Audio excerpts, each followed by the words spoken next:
hari Senin 12 Rabiul Awal tahun ke-11 Hijriah, bersamaan dengan hari lahirnya Rasulullah, hari Senin tanggal 12 Rabiul Awal tahun ke-11 Hijriah, Allah perintahkan kepada malaikat Jibril, Jibril, kau turun jemput kekasihku Muhammad, cabut nyawanya, dengan catatan tanya dulu, jika dia sudah mau, lakukan tugasmu.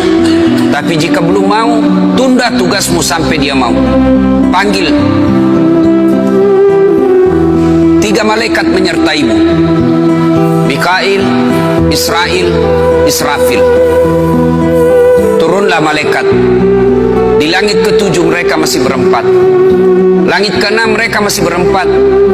Sampai di langit pertama malaikat Jibril berkata, wahai malaikat pencabut nyawa, kau sajalah yang turun ke dunia. Saya tidak tega menemanimu dan melihat engkau mencabut rohnya Muhammad sallallahu alaihi wasallam. Lalu malaikat pencabut nyawa berkata, Jibril, kenapa kau tidak turun menyertai kami? Bukankah selama ini engkau yang menyertai Rasulullah? Bukankah selama ini engkau yang menemui Rasulullah? Kami tidak pernah menemui Rasulullah. Turunlah bersama kami. Jibril berkata, maafkan saya tidak betul-betul tidak mampu melihat engkau mencabut rohnya Rasulullah. Turunlah 4 malaikat ini.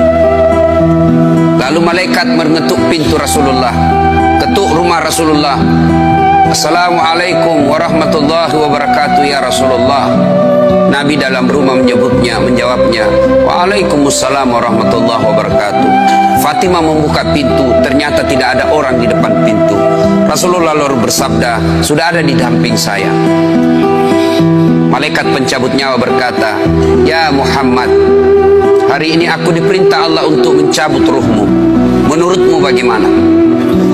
Rasulullah menjawabnya, wahai malaikat, 24 nabi dan rasul senior saya, 24 nabi dan rasul pendahulu saya, setelah mereka melaksanakan tugas, mereka pun menghadap kepada Allah. Hari ini saya siap menghadap, tapi saya lihat ini ada keanehan. Apa ya Rasulullah? Mana malaikat Jibril? Kok tidak ada di antara kalian? Mana sahabat saya? Mana Jibril? Malaikat pencabut nyawa berkata, Jibril menunggu di atas langit. Dia tidak datang untuk menyertai kami. Lalu Nabi perintahkan, kau panggil dulu. Ada perkara yang penting yang ingin saya tanyakan kepada Jibril. Setelah itu saya siap menghadap kepada Allah.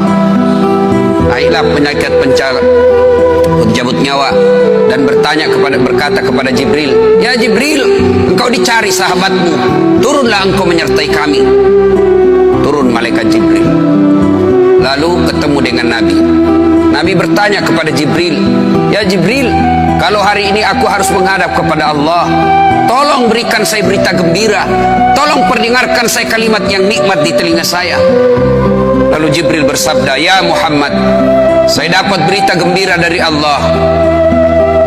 Seluruh malaikat yang pernah Allah ciptakan antri untuk menyambut rohmu ya Muhammad. Apalagi ya Jibril, ya Muhammad, seluruh nabi 24 haram masuk surga sebelum engkau lebih dulu. Meskipun engkau nabi paling terakhir, tapi Allah memberikan garansi dan jaminan, haram seluruh nabi dan rasul masuk ke dalam surga sebelum engkau lebih dulu ya Muhammad. Nabi mengucapkan alhamdulillah. Apalagi ya Jibril, ya Muhammad, jika engkau punya dosa dan kesalahan, Allah telah mengampuni dosa dan kesalahanmu.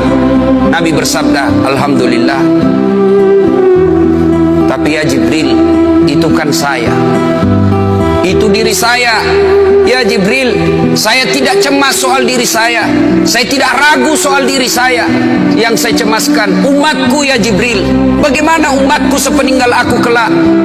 Subhanallah, Nabi tidak mencemaskan anaknya, Nabi tidak mencemaskan istri beliau, Nabi tidak mencemaskan keluarga beliau. Yang beliau cemaskan umatku ya Jibril. Jibril lalu berkata, baiklah kalau begitu ya Muhammad, nantikan saya. Jibril lalu menghadap kepada Allah. Selang beberapa saat muncul kembali dan berkata, ya Muhammad, aku telah mendapat berita gembira dari Allah. Meskipun engkau sudah tidak di tengah-tengah mereka, Meskipun engkau sudah tidak berada di tengah umatmu, selama umatmu berpegang kepada Quran dan Sunnah, mereka akan selamat dunia sampai di akhirat. Mendengar ini Rasulullah lalu tersenyum dan berkata, Alhamdulillah, segala puji bagi Allah. Malaikat pencabut nyawa, silahkan laksanakan tugasmu. Jibril mundur, majulah malaikat pencabut nyawa melaksanakan tugas dan berkata, kalau bahasa kita, ya Muhammad, maafkan saya tidak mampu melakukan ini, tapi ini perintah dari Allah.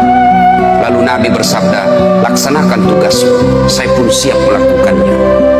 Mundur malaikat Jibril, majulah malaikat pencabut nyawa melaksanakan tugasnya.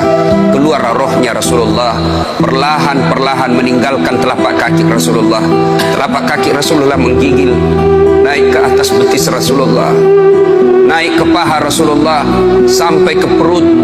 Bercucuran keringat Rasulullah, keluar keringat Rasulullah di wajah Rasulullah. Malaikat Jibril lalu berpaling. Nabi lalu bersabda, wahai malaikat Jibril, kenapa engkau palingkan mukamu? Apakah engkau jijik melihatku? Apakah kau jijik melihat wajah saya? Jibril bersabda, ya Muhammad, ketahuilah demi Allah yang menguasai segala-galanya, tidak aku jijik melihat mukamu ya Muhammad. Aku tidak tega melihat engkau menghadapi sakaratil maut.